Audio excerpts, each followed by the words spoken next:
దేవాలయాలకు వెళ్లే స్త్రీలు వెటిని వెంట తీసుకుని వెళ్లాలో తెలుసుకుందాం. మామూలుగా దేవాలయాలకు వెళ్తున్నాము అంటే కొన్ని రకాల వస్తువులు తీసుకుని వెళ్లడం అన్నది సహజం.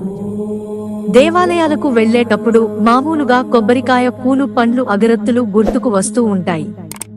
అయితే ముఖ్యంగా స్త్రీలు దేవాలయాలకు వెళ్లినప్పుడు తప్పకుండా కొన్నింటిని తీసుకుని వెళ్లాలని పండితులు చెబుతున్నారు.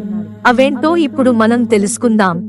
ఆలయాలకు వెళ్లేటప్పుడు స్త్రీలు ఎప్పుడూ కూడా పద్ధతిగా లంగా, ఓణి, చీరలను ధరించి మాత్రమే వెళ్లాలని చెబుతున్నారు. ప్రస్తుతం చాలా మంది సాంప్రదాయ పద్ధతిలో కాకుండా ఇష్టం వచ్చిన విధంగా విచిత్ర వస్త్రధారణలో గుళ్లకు వెళ్తున్నారు. అలా కాకుండా పద్ధతిగా చీరలు లేదంటే లంగా, ఓణి మాత్రమే ధరించి వెళ్లాలని చెబుతున్నారు.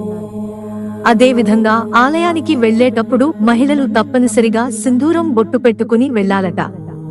ఆలయంలో ఇచ్చే కుంకుమను బొట్టు కింద, విభూదిని బొట్టు పైన పెట్టుకోవాలని చెబుతున్నారు.